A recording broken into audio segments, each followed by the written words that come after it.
আসসালামু আলাইকুম বন্ধুরা, চলো তোমাদের সাথে আজকে কী রান্না শেয়ার করা যায়। আমরা কড়াই বসিয়ে দিয়েছি, সাদা তেল দিয়ে অনেক রকমের মশলা দিয়ে দিয়েছি, তেজপাতা, পেঁয়াজ, রসুন, গরম মশলা দেওয়ার পর এখন আমরা দিয়ে দেব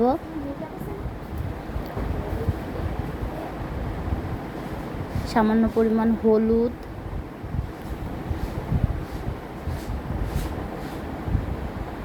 তারপরে দিয়ে দিচ্ছি পেঁয়াজ বাটা, একটু নাড়িয়ে নিলাম। এখন দিলাম আদা বাটা, রসুন বাটা,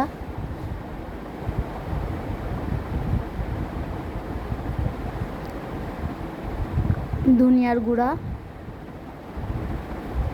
লবণ পরিমাণ মতো, কষিয়ে নিচ্ছি।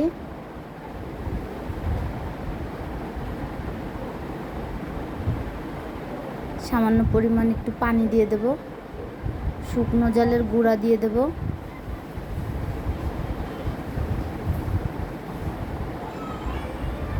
এখন আমরা ঢাকনা দিয়ে ঢেকে দেব 5 মিনিটের জন্য।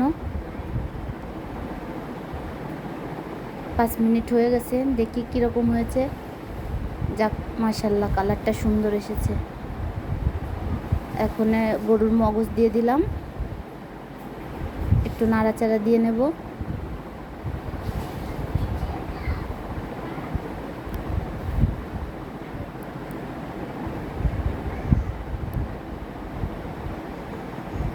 এখন আমাদের ছোলার ডাল রেডি করা আছে, সিদ্ধ করা। এখন ছোলার ডালগুলো দিয়ে দেব, চর্বিও দিয়ে দিচ্ছি গরুর।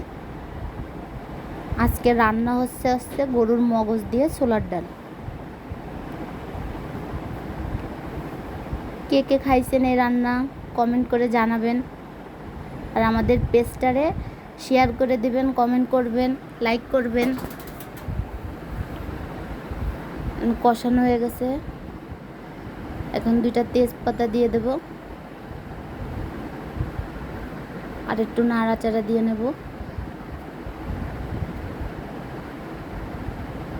সামান্য পানি দিয়ে রেখে দেবো কিছুটা।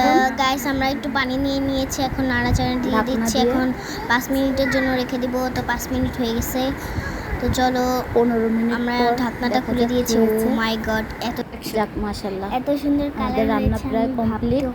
দেখো, আমরা একটু জিরা দিয়ে দিয়েছি। এখন আমরা জিরের গুঁড়ি দিয়ে দেব, আর একটু দিয়ে দিলাম, আর একটু জিরের গুঁড়ি দিয়ে দেব। মতো করে হয়নি, দেখো নাড়াচাড়া রান্না প্রায় হয়ে গেছে। চলো নাড়াচাড়া, এখন আমরা নাড়া দিয়ে এই যে আমরা নাড়াচাড়া নামিয়ে নেব। চলো আমরা ঢাকনাটা দিয়ে দিব, ঢাকনা দিয়ে আমরা নামিয়ে নেব। তো চলো ঢাকনাটা দিয়ে দিই। আবারও সবাইকে আসসালামু আলাইকুম, ভালো থাকবেন, সুস্থ থাকবেন, আর আমাদের পেজটা নতুন, সবাই ফলো করবেন আর আমাদের সাথেই থাকবেন। আল্লাহ হাফেজ।